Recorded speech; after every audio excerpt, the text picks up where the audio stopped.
पुराने टायरों से साइबान बनाना, बारिश के पानी को महफूज बनाने के लिए छत पर नए आलात की तस्नीब, सांस लेते वक्त खारिज होने वाले कार्बन डाइऑक्साइड से बिजली तैयार करना, ये वो इजादात हैं जो मुत्तहिदा अरब इमारात की इख्तराई सलाहियतों को उजागर करते हैं।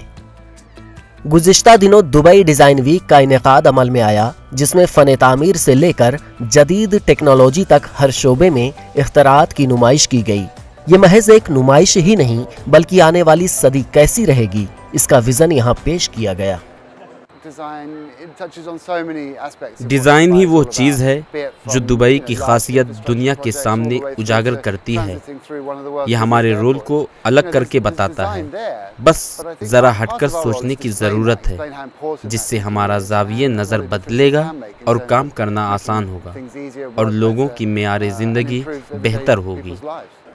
इस डिज़ाइन वीक का मकसद पुराने अशिया को रिसाइकिल करना, नित नए इख्तराआत का ईजाद और अशिया की तैयारी में जिद्दत और उनके मेयार बेहतर बनाना है।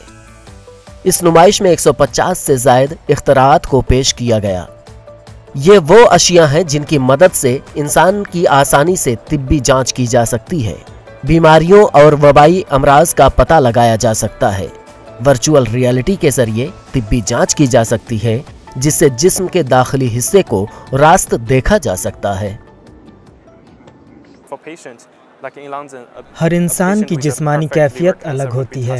इस टेक्नोलॉजी की मदद से हरकते कल्ब से लेकर जिस्मानी अज़ा तक हर हिस्से का जायजा लिया जा सकता है और अमराज की निशानदेही की जा सकती है। ये वो बल्ब हैं जो इंसान के सांस लेते वक्त खारिज होने वाले कार्बन डाइऑक्साइड से जलते हैं। तवानाई के बढ़ते जरूरियात को मद्देनजर रखते हुए यूरोपीय कंपनी प्रिशोसा ने इसे तैयार किया है। डाउनटाउन डिजाइन के डायरेक्टर रियो कोठारी का कहना है कि इस नुमाइश में मुत्तहिदा अरब इमारात से अलग अलग फ़नून के 40 माहिरीन और मशरक़ी वस्ता के दीगर मुमालिक से 25 माहिरीन ने हिस्सा लिया है। इनके मुताबिक इस नुमाइश का मकसद उभरते हुए डिज़ाइंस को एक फ़ायदेमंद प्लेटफॉर्म फराहम करना है, ताकि इख्तराई सलाहियतों को परवान चढ़ाने के अलावा अवाम की ज़िंदगी को मज़ीद आसान बनाया जा सके।